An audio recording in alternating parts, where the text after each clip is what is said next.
Price the lord. ವಿಮೋಚನ ಕಾಂಡ ಅಧ್ಯಾಯ 20 ವಚನ 12ರಲ್ಲಿ ದೇವರ ವಾಕ್ಯ ಹೇಳ್ತದೆ, ತಂದೆ ತಾಯಿಗಳನ್ನ ಗೌರವಿಸಿದರೆ ನಿನ್ನ ದೇವರು ಸರ್ವೇಶ್ವರ ನಿನಗೆ ಅನುಗ್ರಹಿಸಿರುವಂತ ನಾಡಿನಲ್ಲಿ ನೀನು ಬಹುಕಾಲ ಬಾಳುವೆ ಎಂಬುದಾಗಿ. ಹೌದು ಪ್ರಿಯರೇ, ನಮಗೆ ಜನ್ಮ ಕೊಟ್ಟಂತ ತಂದೆ ತಾಯಿಗಳನ್ನ ನಾವು ಪ್ರೀತಿಸಿ ಗೌರವಿಸಿದರೆ ನಾವು ದೇವರನ್ನೇ ಪ್ರೀತಿಸಿ ಗೌರವಿಸಿದ ಹಾಗೆ. ಆ ದೇವರು ಹೇಳ್ತಾರೆ, ನಿನ್ನ ತಂದೆ ತಾಯಿಗಳನ್ನ ನೀನು ಗೌರವಿಸಿದರೆ ಸಾಕು, ನಾನು ನಿನ್ನನ್ನು ಎಲ್ಲಿ ನೆಲೆಗೊಳಿಸಿದ್ದೇನೋ, ಯಾವ ಊರು, ನಗರ, ರಾಜ್ಯ, ದೇಶ ಎಲ್ಲಿ ನಿನ್ನನ್ನು ನೆಲೆಗೊಳಿಸಿದ್ದೇನೋ, ನಿನ್ನನ್ನು ಇರಿಸಿದ್ದೇನೋ ಆ ನಾಡಿನಲ್ಲಿ ನಿನಗೆ ಅನುಗ್ರಹವನ್ನು ಕೊಡ್ತೇನೆ, ನಿನಗೆ ಸಮೃದ್ಧಿಯನ್ನು ಕೊಡುತ್ತೇನೆ ಎಂಬುದಾಗಿ ದೇವರು ಹೇಳುವಂಥದ್ದು. ಪ್ರಿಯರೇ, ಇವತ್ತು ಎಷ್ಟೋ ಜನ ನಾವು ನೋಡ್ತೀವಿ, ತಂದೆ ತಾಯಿಗಳನ್ನ ಮನೆಯಿಂದ ಹೊರಗೆ ಹಾಕ್ಬಿಡ್ತಾರೆ.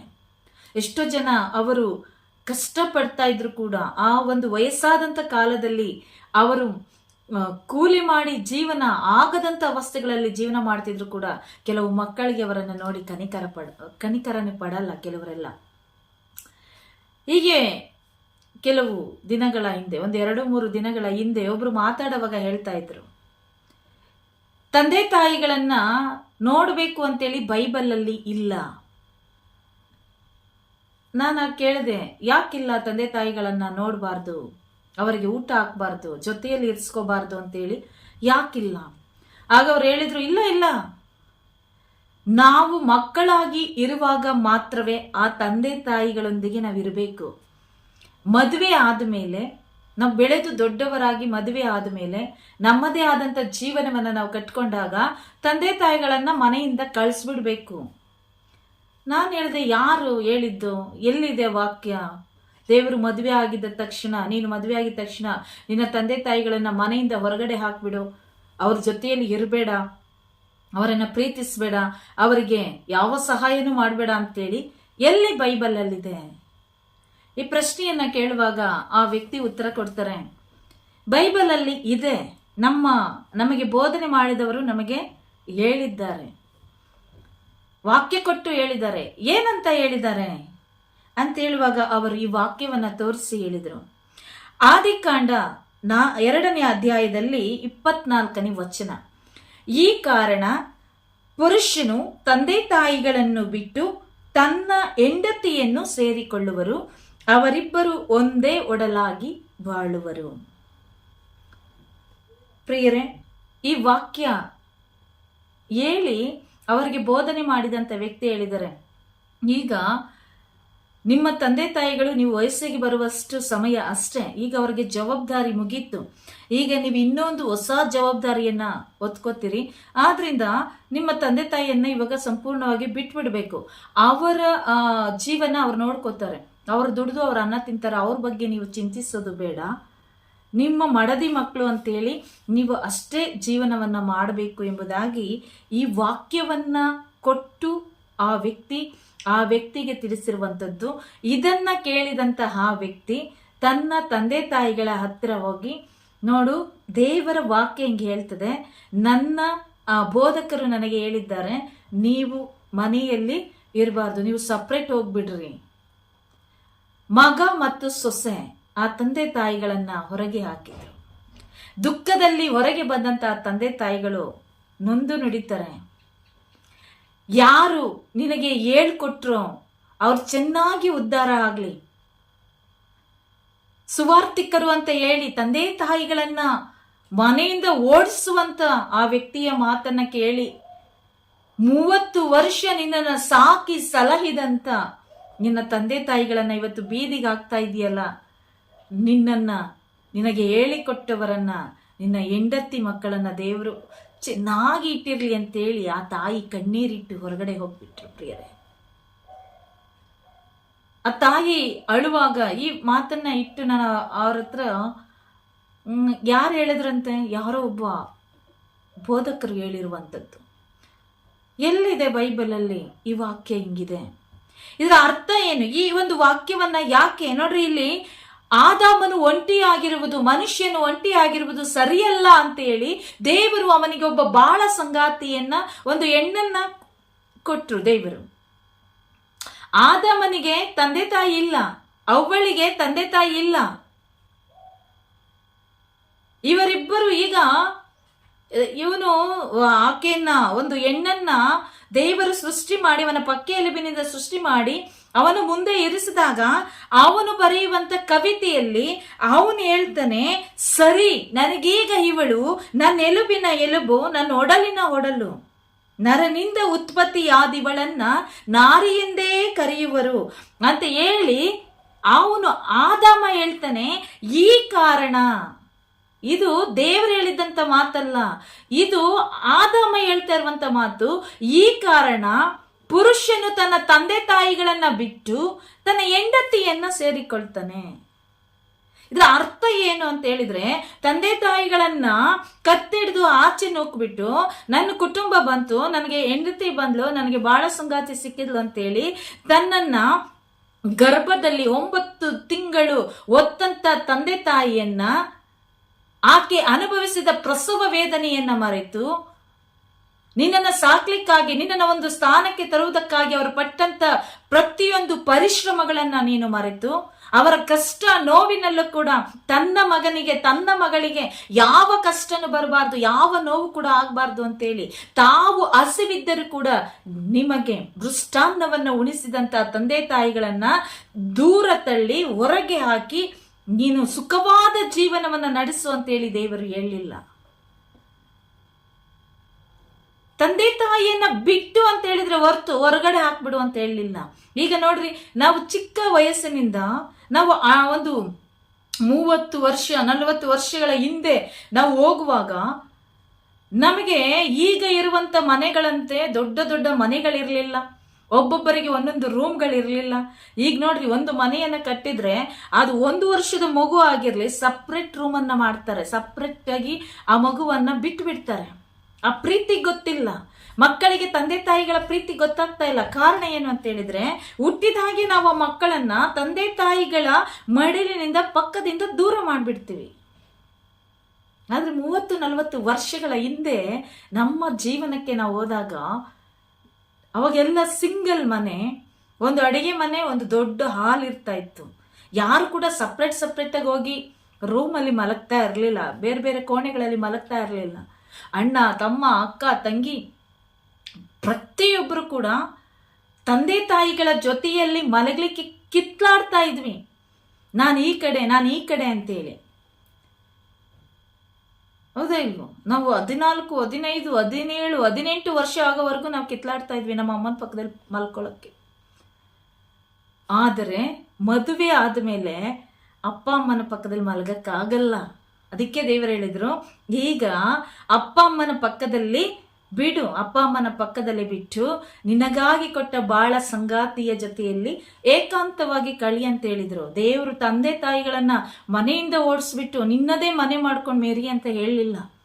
ನಿನ್ನದೇ ಆದಂತ ಐಶ್ವರ್ಯಗಳಲ್ಲಿ ನೀವು ಮೆರೀರಿ, ನೀವು ಮೃಷ್ಟಾನ್ನ ತಿನ್ರಿ, ನಿಮ್ಮ ಅಪ್ಪ ಅಮ್ಮನ ಆ ಕಾರ್ಯ ಮುಗೀತು.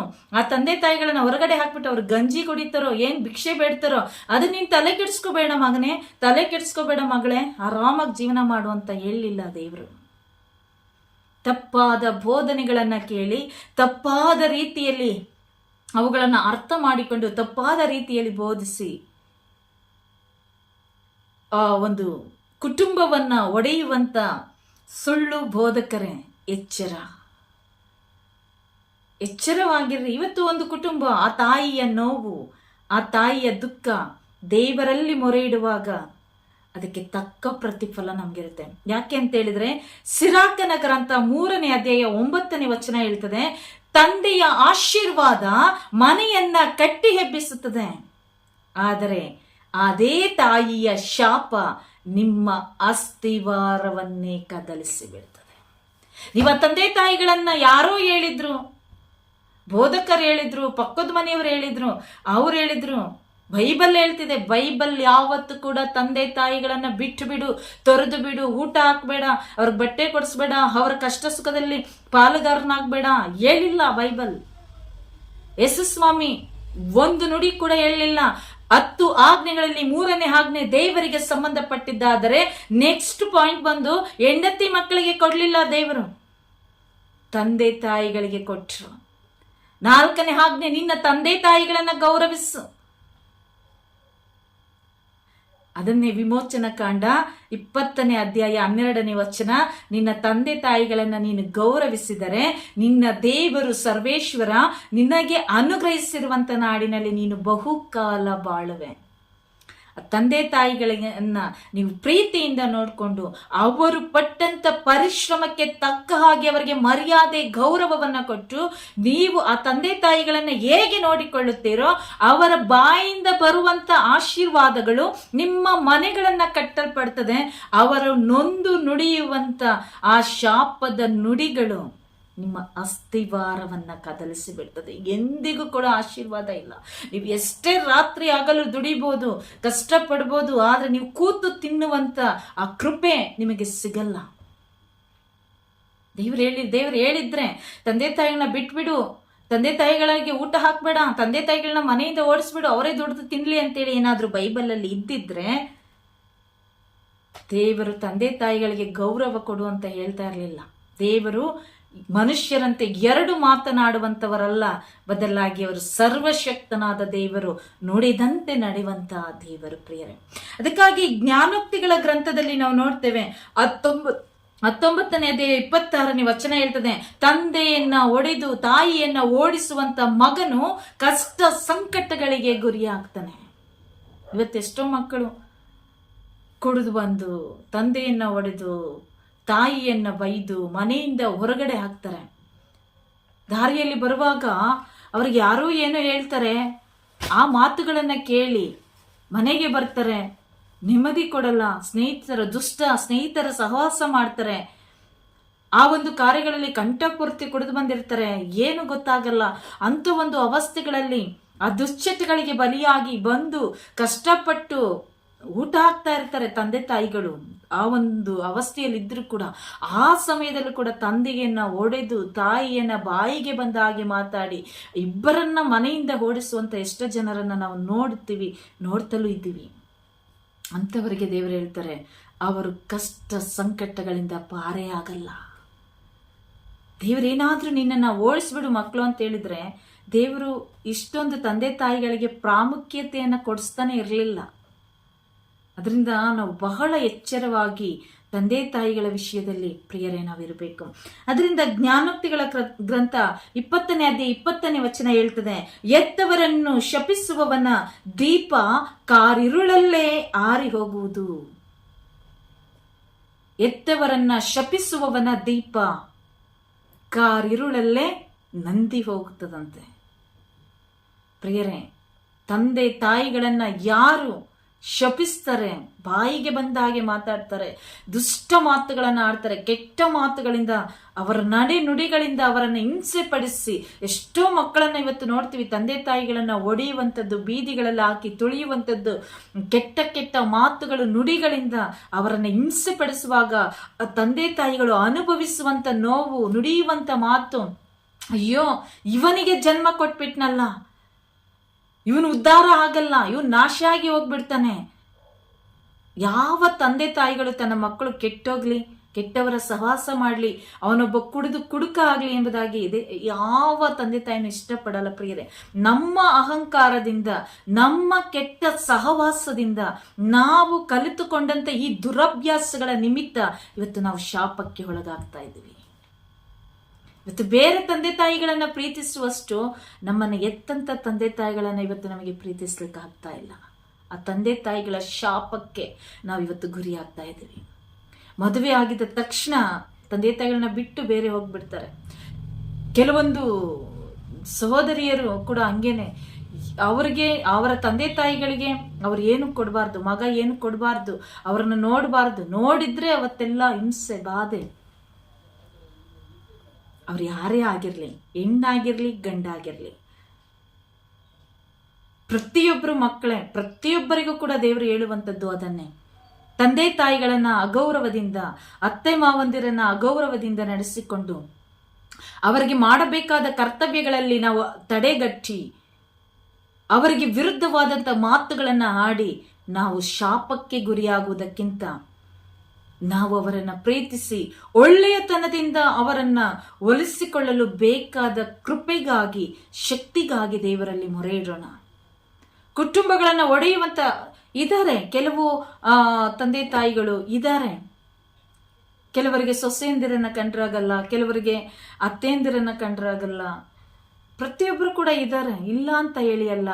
ಆದರೆ ಅವರು ಮಾಡಿದ ಹಾಗೆ ನಾವು ಮಾಡ್ತಾ ಹೋದ್ರೆ ನಾವು ಕೂಡ ಶಾಪಕ್ಕೆ ಗುರಿಯಾಗ್ತೀವಿ.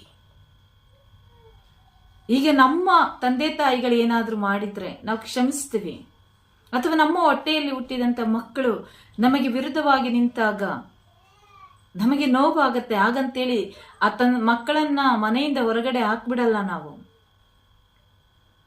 ನೋಡಿ, ಮಕ್ಕಳು ತಂದೆ ತಾಯಿಗಳನ್ನ ಹೊರಗಡೆ ಹಾಕ್ಬೋದು, ಆದ್ರೆ ತಂದೆ ತಾಯಿಗಳು ಯಾವತ್ತೂ ಕೂಡ ತನ್ನ ಮಕ್ಕಳನ್ನ ನೋವಿನಲ್ಲಿ ಬೈತಾರೆ, ಮಾತಾಡ್ತಾರೆ, ಶಾಪ್ ಆಗ್ತಾರೆ. ಆದ್ರೆ ಅವ್ರ ಮನೆಯಿಂದ ಹೊರಗಡೆ ಹೋಗ್ಲಿಕ್ಕೆ ಹೋದಾಗ ಅವರು ಬಿಡಲ್ಲ. ಕಾರಣ ಅದು ತಂದೆ ತಾಯಿಗಳ ಪ್ರೀತಿ. ಅದರಿಂದ ದೇವರು ಎಲ್ಲೂ ಹೇಳಿಲ್ಲ ನಿಮ್ಮ ತಂದೆ ತಾಯಿಗಳನ್ನ ಓಡಿಸ್ಬಿಡು, ಬಿಟ್ಟು ಬಿಡು, ಅವ್ರ ಪಾಡ ಅವ್ರದ್ದು, ನಿಂದು ನೀನ್ ನೋಡ್ಕೊ, ನಿನ್ ಕುಟುಂಬನ ಸರಿಪಡಿಸ್ಕೊ, ಹೇಳಿಲ್ಲ ದೇವರು. ನಾವು ಈ ರೀತಿಯಾಗಿ ಮಾಡಿ ಏನೇ ದೇವರ ಸೇವೆಯನ್ನ ಮಾಡಿದ್ರು ಕೂಡ, ನಾವೆಷ್ಟೇ ಪ್ರಾರ್ಥನೆಗಳನ್ನ ಮಾಡಿದ್ರು ಕೂಡ ನಮ್ಮ ಪ್ರಾರ್ಥನೆಗೆ ಫಲ ಸಿಗಲ್ಲ. ಅದರಿಂದ ತುಂಬಾ ವಾಕ್ಯ ಇದೆ ತಂದೆ ತಾಯಿಗಳ ಬಗ್ಗೆ. ದೇವರು ತುಂಬಾ ಚೆನ್ನಾಗಿ ಹೇಳ್ತಾರೆ. ಸಿರಾಕ 3:3 ನಾವು ನೋಡ್ತೀವಿ, ತಂದೆ ತಾಯಿಯನ್ನು ಸನ್ಮಾನಿಸುವವನು ತನ್ನ ಪಾಪಕ್ಕೆ ಪ್ರಾಯಶ್ಚಿತ್ತ ಪಡೆದುಕೊಂಡವನಂತೆ. ತಂದೆ ತಾಯಿಯನ್ನ ಯಾರು ಪ್ರೀತಿಸ್ತಾನೋ, ಗೌರವ ಕೊಡ್ತಾನೋ, ಅವರ ಅಗತ್ಯಗಳನ್ನೆಲ್ಲ ಪೂರೈಸಿ ಅವರಿಗೆ ಒಳ್ಳೆಯ ಮಗಳು ಎನಿಸಿಕೊಳ್ತಾರೋ ಅವರು ತಾವು ಮಾಡಿದಂಥ ಪಾಪಕ್ಕೆ ಪ್ರಾಯಶ್ಚಿತ್ತವನ್ನ ಮಾಡಿಕೊಂಡಂತೆ ಎಂಬುದಾಗಿ. ತಂದೆಯನ್ನ ಗೌರವಿಸುವವನು, ತಾಯಿಯನ್ನ ಪ್ರೀತಿಸುವವನು ತನ್ನ ದೇವರನ್ನೇ ಗೌರವಿಸಿ ಪ್ರೀತಿಸಿದ ಹಾಗೆ, ತನ್ನ ದೇವರಿಗೆ ಸೇವೆ ಯಾವ ರೀತಿ ಮಾಡ್ತಾನೋ ಅದೇ ರೀತಿಯಾಗಿ ತನ್ನ ತಂದೆ ತಾಯಿಗಳಿಗೆ ಸೇವೆ ಮಾಡ್ತಾನೆ ಎಂಬುದಾಗಿ ದೇವರ ವಾಕ್ಯ ಹೇಳ್ತದೆ. ಯಾವ ಸೇವಕರು ಕೂಡ ತಪ್ಪಾಗಿ ಬೋಧನೆಯನ್ನ ಮಾಡಿ ಈ ರೀತಿಯಾಗಿ ಹೇಳಲ್ಲ. ಎಲ್ಲೋ ಅವ್ರು ತಪ್ಪಾಗಿ ತಿಳ್ಕೊಂಡಿದ್ದಾರೋ ಅಥವಾ ಬೋಧಕರೇ ಹೇಳಿದಾರೋ ಗೊತ್ತಿಲ್ಲ, ಆದ್ರೆ ಆ ವ್ಯಕ್ತಿ ಹೇಳ್ತಾರೆ, ಅವರೇ ಹೇಳಿದ್ರು ನನಗೆ, ನಿನ್ನ ತಂದೆ ತಾಯಿನ ಬಿಟ್ಬಿಡು, ಅವ್ರ ಪಾಡ್ ಅವ್ರದ್ದು, ಅವ್ರು ಏನ್ ಬೇಕೋ, ಅವ್ರ ಊಟಕ್ಕೆ ಏನ್ ಬೇಕೋ ಅವ್ರು ಏನೋ ಮಾಡ್ಕೊಂತಾರೆ, ನೀನದ್ರ ಬಗ್ಗೆ ತಲೆ ಕೆಡಿಸ್ಕೋಬೇಡ, ನಿನ್ನ ಹೆಂಡತಿ ಮಕ್ಕಳೊಂದಿಗೆ ಆರಾಮವಾಗಿ ಜೀವನ ಮಾಡು, ಐಶ್ವರ್ಯ ಇಷ್ಟೊಂದು ಚೆನ್ನಾಗಿದ್ದೀರ, ನೀವು ನೆಮ್ಮದಿಯಿಂದ ಜೀವನ ಮಾಡಿ. ಇಲ್ಲ ಪ್ರಿಯರೇ, ಅದನ್ನ ದೇವರು ಕೇಳಲ್ಲ. ತಂದೆ ತಾಯಿಗಳಿಗೆ ಸಲ್ಲಬೇಕಾದಂಥ ಗೌರವ ತಂದೆ ತಾಯಿಗಳಿಗೆ ಸಲ್ಲಲೇಬೇಕು. ಆಗಲೇ ದೇವರ ಆಶೀರ್ವಾದ ನಮ್ಮ ಕುಟುಂಬದ ಮೇಲೆ ಇಳಿದು ಬರುವಂಥದ್ದು. ಆದ್ದರಿಂದ ತಂದೆ ತಾಯಿಗಳಿಗೆ ನಮ್ಮ ಕರ್ತವ್ಯ, ಅವರು ನಮಗೆ ಹೇಗೆ ಆ ಕರ್ತವ್ಯದಲ್ಲಿ ಪರಿಪೂರ್ಣವಾಗಿ ನಮ್ಮನ್ನು ಪರಿಪಾಲಿಸಿದ್ದಾರೋ ಅದೇ ರೀತಿಯಾಗಿ ನಾವು ಕೂಡ ಅವರ ವಯಸ್ಸಾದ ಕಾಲಗಳಲ್ಲಿ ಪರಿಪೂರ್ಣವಾಗಿ ಅವರ ಸೇವೆಗೆ ನಿಂತು ನಾವು ಅವರ ಸೇವೆಯನ್ನು ಮಾಡುವವರಾಗಬೇಕು. Praise the lord.